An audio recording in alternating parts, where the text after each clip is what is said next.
Hi guys, ఎలా ఉన్నారు? నేను మీ ఆరాధ్యని. ఎలా ఉన్నారు? బాగున్నారా? మీరు బాగుంటే నేను బాగుంటాను. ఈరోజు అయితే మీకు ఆఫ్రికాలో యుగాండాలో మామిడి పళ్ళు అయితే చూపిస్తాను. ఇక్కడైతే చాలా వెరైటీ ఉంటుంది. కలర్ అయితే బ్రౌన్ కలర్ ఉంటుంది. మీకు చూపిస్తాను. చూసి అవి బాగుంటాయి, ఎలా ఉంటాయో మీకు చూపిస్తాను ఒక్కొక్కటిగా.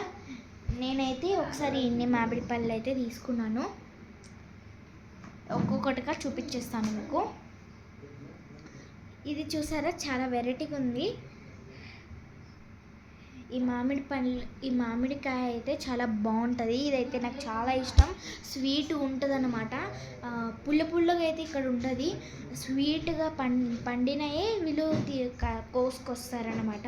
ఇవైతే ఏం కల్తీ యూజ్ చేయరు అసలుకి. ఇక్కడ అసలుకి కల్తీ యూజ్ చేయరన్నమాట. ఇదైతే చాలా వెరైటీగా ఉంది కదా కలర్. ఇదైతే చాలా స్వీట్ ఉంటుంది అనమాట. స్వీట్ అంటే అన్నీ స్వీట్గానే ఉంటాయి అన్నమాట.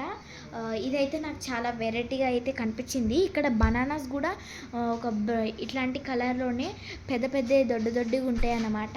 అది మీకు నెక్స్ట్ ఎప్పుడైనా కొనుక్కొచ్చినప్పుడు చూపిస్తాను.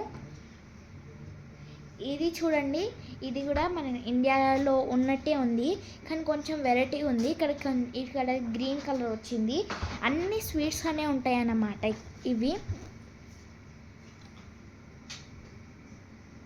ఇవన్నీ సేమ్, చాలా స్వీట్ ఉంటుంది అన్నమాట. ఇదైతే నాకు అన్ని మామిడికాయలో ఇదైతే నాకు చాలా ఇష్టం. చాలా వెరైటీ ఉంటుంది అన్నమాట. సరే, మరి ఈ మామిడికాయలో మీకు ఏ మామిడికాయ నచ్చిందో లైక్ చేసి సబ్స్క్రైబ్ చేయండి. కామెంట్ కూడా చేయండి ఏ మామిడికాయ నచ్చిందో. సరే మరి, బాయ్ బాయ్. నెక్స్ట్ వీడియో కలుద్దాం.